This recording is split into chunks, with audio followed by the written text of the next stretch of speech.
Professor Jean Drèze, thank you for having breakfast with UNICEF.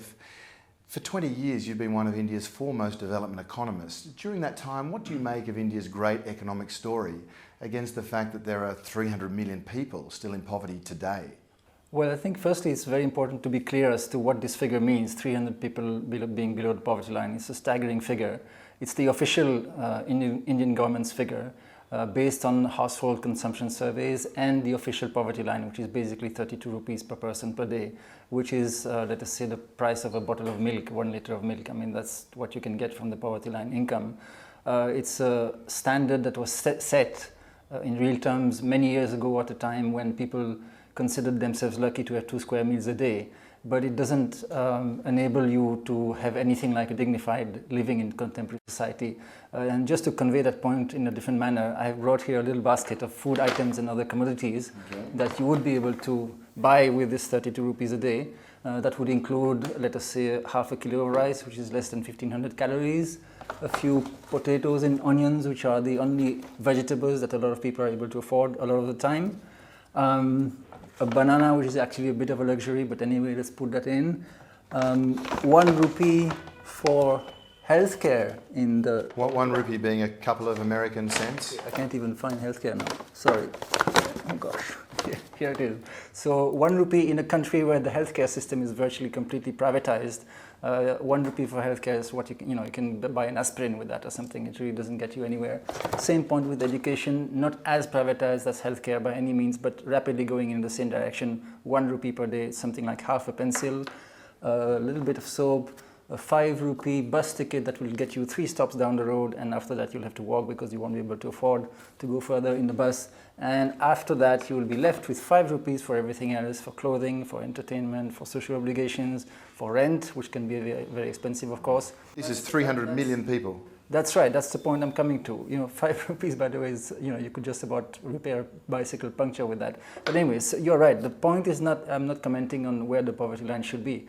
I'm saying that even after you set the poverty line at such an abysmally low level, there are still 300 million people who are somehow living with less than that. I mean, that's really extraordinary level of deprivation.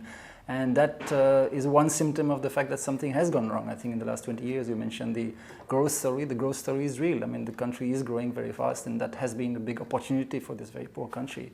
But the opportunity has been very poorly used, and in particular, huge numbers of people have been really on the margin of that whole process. And there's data to corroborate that, for example, on the growth rates of real wages, which has been about 1% per year in the last 20 years, or the growth rate of incomes of the poor, which again has been around 1% per year, compared to 6, 7, 8% for the economy as a whole, and much more, of course, for the richer people. So I think the evidence is there, and we have to come to terms with it. Zeroing in then within poverty on child malnutrition, why is child malnutrition so stubbornly high, remains so stubbornly high in India? Well, firstly, when we say it's high, let's be clear, it's basically among the highest, if not the highest in the world. I mean, there's no country in the world, not Niger, not Mali, not Nepal, not Somalia, that has a larger proportion of underweight children as India. More or less the same picture if you look at stunting rates, if you look at deprivation of micronutrients like, iron deficiency, vitamin A. In all these respects, India is pretty much at the rock bottom. Now, one reason for that, which is fairly obvious, is what I've just shown, that a nutritious diet is just beyond the reach of large numbers of people. I mean, if you were to replace this basket with what people actually need for a healthy living, some eggs, bananas, diversity of vegetables and milk and so on, and provision for children and all that, it would just be way beyond the poverty line. So I think huge numbers of people just cannot afford a nutritious diet. That's one part of it. I think, but I think it's just one part of the fact that basically all the enabling factors are missing. Purchasing power is missing, women's empowerment, education, time is missing, public healthcare facilities are missing, child nutrition programs are missing, and that's the end of that whole process. Are there nutrition lessons from more progressive states in India that can be taken, and are they transferable?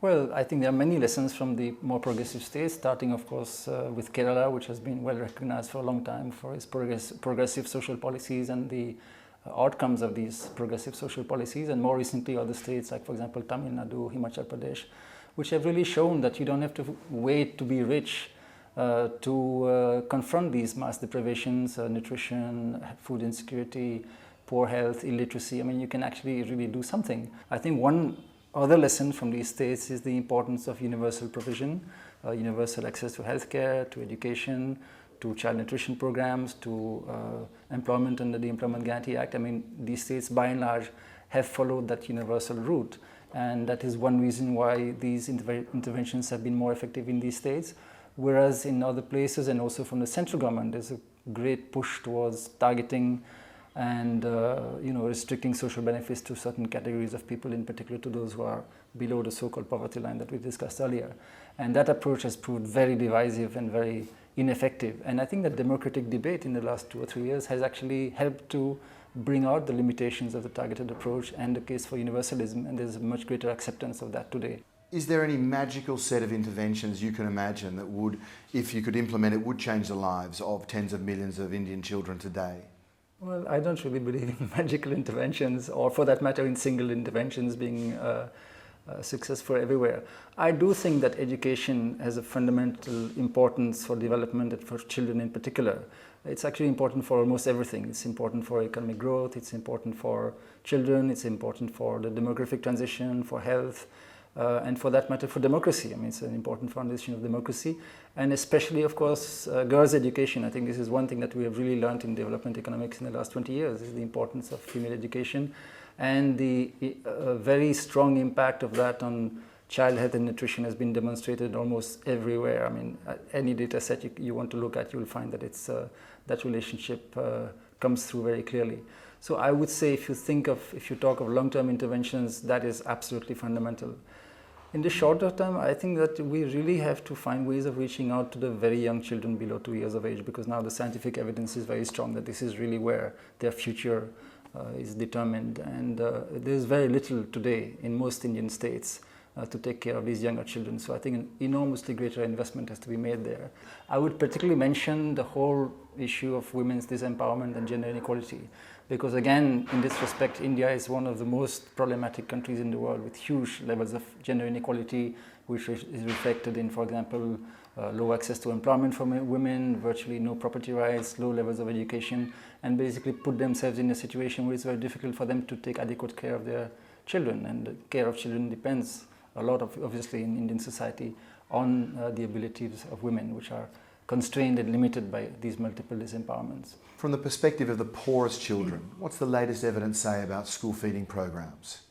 Well, the word feeding is a bit of a misnomer, because I don't look at these programs as just feeding. I mean, we call it midday meal program, and it's basically a multi-purpose program. It's partly feeding, of course, and improving the nutrition of children, but it's also a lot of other things. It's helping to bring them to school. It's a socialization experience for children who come from different classes and castes and who learn to sit together and share a meal. It provides employment to very large numbers of rural women who are cooking the meals. So it's all these things together, and I think there's a fair amount of evidence now that all this is happening to a large extent. For example, the impact on school attendance is pretty well documented now. I mean, it really works. I mean, of course, there are other incentives also, like textbooks and free uniforms and so on. But the thing about the meal is that the child has to come every day, to get the meal, and so it's kind of self-driven. The children are themselves keen to come to school and enjoy that experience. Not just the food, but the experience of eating with their friends and so on. So I think that there's a lot of positive evidence, but I think there's also evidence that a lot depends on the quality of the program and how you do it. For example, many states now are giving eggs to children 2 or 3 times a week, and you can see how that would make a difference to, especially to poor children who don't have any animal protein most of the time and who need them to grow. Jean Dreze, thank you very much. Not at all. It's a pleasure. Thank you.